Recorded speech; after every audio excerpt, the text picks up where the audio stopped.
नमस्कार, मैं जूली तिवारी हर समय आपके साथ न्यूज चैनल में आप सभी का स्वागत है। तो चलिए नजर डालते हैं आज के कुछ मुख्य समाचारों पर।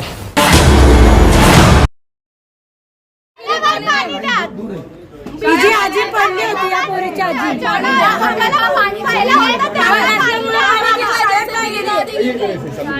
आंघोळ करणार का पोरं शाळेत जाणार? तिची आजी पडली होती गेल्या वर्षी 2 वर्षापूर्वी पाण्यापायीची आजी किती म्हातारी आहे तुम्ही येऊन बघा तुम्हाला कळेल कसं आहे ते बिना बाथरूमच्या राहताना ते तुम्हाला द्यायला पाहिजे आम्हाला किती वैताग आला ना ते बसून काय म्हणता तुमच्या स्वतःच्या डोळ्यात आम्ही नाही कापलं ना आमच्या हाताने आमचं नावच काय मग महिला हा लाडकी बहीणच काय मग आमचं नाव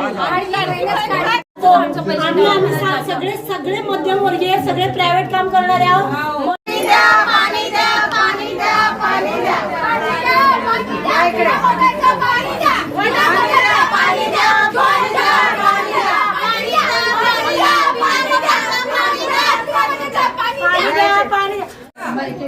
पाणी एवढं घाण आणि वास एक बोला पाणी एवढं वास येतो घाण येतो 9:30 आता डायरेक्ट 11:30 पाणी पण किती वेळ वाढत आहे 12:30 1 वाजता बंद पाणी 2 मिनिट थांब यो बोलतो कोजगावला पाणी आहे लाईन दुसरी ऐक ना लाईन वांद्रापाड्यापासून मग हे लाईन आहे ना जे लाईन बोलतोय ना ते लाईन पुढे वाढून द्या ना मला साहेब बघू मला टाकीवरून मला माहित नाही तुम्ही काय करणार ते चौकात लाईन गेली आता जी गाडली ते मला पाणी पाहिजे ते तुम्ही बसून ठरवा मला माहित नाही तुम्ही काय करणार आहे चिंचपाडा टाकीने देणार आहे का तुम्ही सर्कस मैदानावरून देणार आहे मला माहित नाही मला पाणी पाहिजे तर आम्हाला आज पाणी सोडायचं मग यांना पाणी काढून दिले इथून देणार यांना 12 वाजता पाणी येतो 11:30 कोण पाणी करणार आम्हाला जाणार पाणी सुभाषवाडीवाले किती वाजता पाणी येतो 9 वाजता पाणी येतं. दुसऱ्या लाईनीला 11:30 ला पाणी लागतं आणि रोज आमच्या घरी 12 वाजता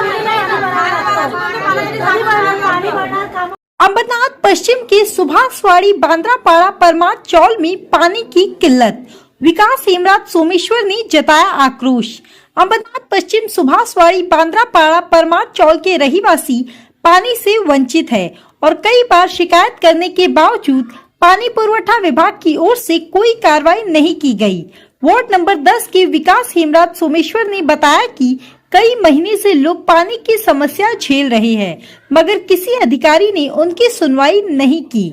विकास हेमराज सोमेश्वर ने कहा कि इस पूरे मामले में पानी पुरवठा विभाग की ओर से कोई अधिकारी मौजूद नहीं है और कोई भी अधिकारी सुनने को तैयार नहीं है। लगातार उपेक्षा और समस्या के समाधान में विलंब के कारण उन्होंने आंदोलन की चेतावनी दी है।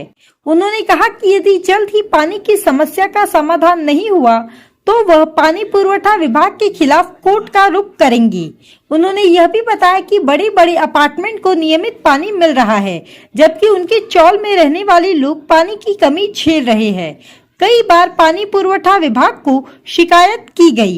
विभाग ने आश्वासन दिया था कि जल्द ही समस्या का समाधान किया जाएगा, लेकिन अब तक कोई ठोस कदम नहीं उठाया गया। विकास हेमराज सोमेश्वर ने चेतावनी दी कि हमने अल्टीमेटम दिया था 4 तारीख को, अभी उसकी अवधि खत्म हो गई। अगर हमें पानी नहीं मिला तो हम फिर से धरना आंदोलन करेंगे और पानी पुरवठा विभाग को इसके लिए जिम्मेदार ठहराया जाएगा।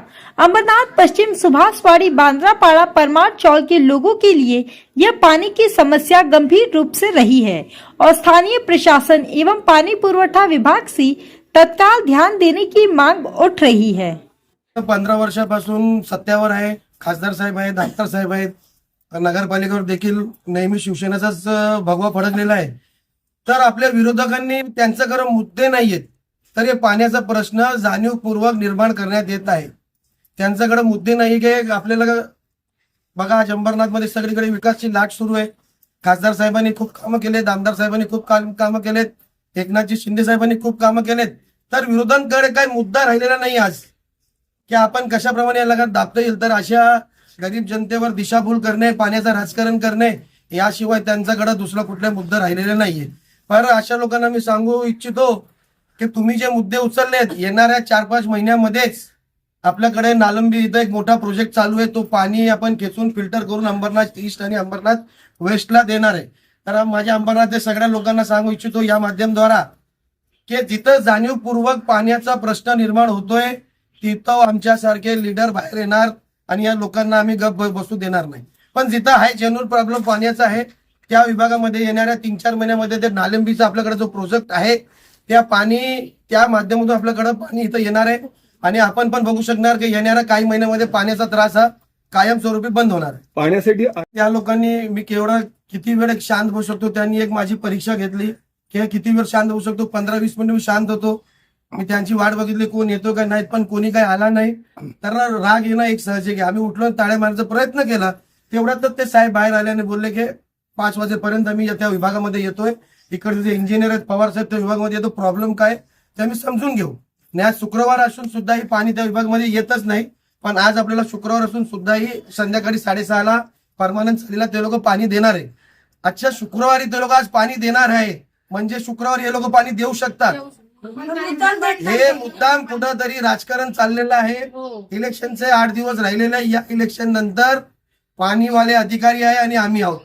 शिवसेना हा असा पक्ष यांचा आवाज कानावरही पडतो आणि कानाखालीही पडतो हे आम्ही दाखवून देणार. सुभाषवाडी एक विभाग आहे त्या विभागात रात्री 10:30ला पाणी, रात्री 11ला पाणी, म्हणजे सर्वात शेवटचा टप्पा त्या विभागामध्ये देतात.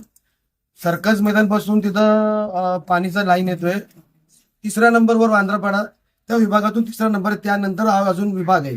तरी त्या विभागामध्ये 10:30ला पाणी देतात. आम्ही याला 4 तारखेला एक पत्र दिलेलं की 10:30ला तुम्ही तिथं पाणी का देतात. आमचे जे तिथं आमचे या विभागामध्ये जे लोक राहतात त्यांना त्या पाण्याचा त्रास होतो. आई बहिणी रात्री उठून 10 वाजता 11 वाजता पाणी भरतात. एक तर लोक कामानं येतात 8-9ला आल्यानंतर त्यांना पाणीचा त्रास होतो. तर त्या संदर्भात एक पत्र यांना दिलेलं. दुसरी गोष्ट परमानंट चाल म्हणून तिथं वांद्रापाडा सुभाषवाडी पुढे गेलो की एक परमानंट चाल आहे. त्या परमानंट चालमध्ये 4 दिवस पाणी, 3 दिवस पाणी नाही. पाणी आलं तर एक 10 मिनिटं 15 मिनिटं पाण्याचा जे प्रेशर आहे तो कमी असतो आणि पहिले 15 मिनिटं फक्त हवा, दुसरं 15 मिनिटं त्या घाण पाणी येणे आणि शेवटच्या अर्धा तास त्यांना पाणी येतो. त्या पाण्यामध्ये एक 10-12 बकेट भरले तर तो पाणी बंद होऊन जातो. म्हणजे बोलण्यासाठी 1 तास पाणी आहे पण 15 मिनिट फक्त हवा येते त्यामध्ये. तर त्या विरोधात पण आम्ही त्यांना एक 4 तारखेला एक पत्र दिलेलं की हे जे 2-3 विषय आहेत ते तुम्ही विषय त्या क्लिअर आम्हाला करून द्या, नाहीतर आम्ही 12 तारखेला 13 तारखेला तुमच्याकडे येऊ आणि आमची समस्या नाही झाली तर इथे येऊन आम्ही धरणे वगैरे करू. तर इथं काही देशपांडे साहेब आहेत ते भेटले नाही, त्यानंतर किशोर शेकोकर साहेब तेही भेटले नाही, चांदेकर साहेब तेही भेटले नाही. म्हणजे एक बेवारस झालेलं आहे एमजीपी कार्यालय. यामध्ये अधिकारी नाही, कोण नाही. कुंडे साहेब होते, त्यांना तेवढं पावरच नाही उत्तर देण्याचा. ते चांदेकरला फोन करतात, चांदेकर तिथून हँडल करतोय. म्हणजे चांदेकर आणि शेकोकर हे दोघी मिळून ईस्ट आणि वेस्टला जे खाली पाणीवाले असतात त्यांना ते मॅनेज करतायत. यांना एक अक्षरशः कटपुतली बनवून ठेवलेलं या लोकांनी. चांदेकरला जर ईस्टचा मोर्चा आला तर चांदेकर पाणी देतो आणि वेस्टचा मोर्चा आला की चांदेकर दाबून ठेवतो आणि की याला वेस्टला पाणी देतात. म्हणजे हे कुठेतरी थांबायला पाहिजे. आज इलेक्शन तोंडावर आहे आणि इलेक्शनच्याच टायमाला तुम्ही पाणी देणार नाही तर हे आपली जनता आहेत, आपली ज्या बहिणी आहेत, आपली जे आई लोक आहेत ते कशा काय मतदान करणार. आम्हाला तर इथं कुठेतरी वाटतोय की त्या परमानंट चालीमध्ये पाणी नाहीये. यांनी काहीतरी बिल्डरांची साठागाठा केली असेल की यांना पाण्याचा त्रास द्यायचा आणि तिथं बिल्डिंगची निर्माण करायची, असा आम्हाला एक अंदाज येतोय. असं होऊ शकतो की या लोकांनी एमजीपीच्या अधिकाऱ्यांनी त्या बिल्डरांची साठागाठ केलेला असेल. त्याच्या बाजूला एक परमानंट चालच्या बाजूला एक मोठा प्रोजेक्ट आहे बिल्डिंगचा. तिथं बिल्डिंग बांधल्यानंतर त्या पाणीचा सगळा त्रास झालेला आहे. आज त्या बिल्डिंगला पाणीला भरपूर पाणी येते, बिल्डिंगवाले कधी खाली उतरत नाही.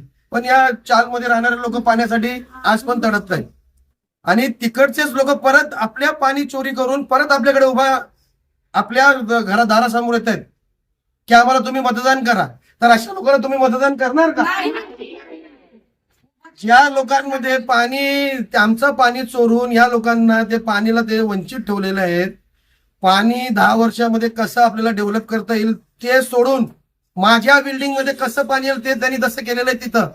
तर लोकांचा हा राग हे सामान्यच आहे, काय एवढं काही नवीन यामध्ये नाहीये. आज इथं आपल्याकडे साहेब नाही, इलेक्शन आहे वरती, आचारसंहिता लागू आहे म्हणून आम्ही आज इथंच थांबतोय. पण इलेक्शन नंतर जर अशीच गडबड राही, अशीच परिस्थिती राहिली तर या अधिकाऱ्यावर मी तोंडावर काढा फासल्याशिवाय राहणार नाही. विकास भाई, तो आज के लिए बस इतना ही. कल फिर मिलेंगे इसी समय इसी चैनल पर. तब तक के लिए मुझे दीजिए इजाजत। धन्यवाद।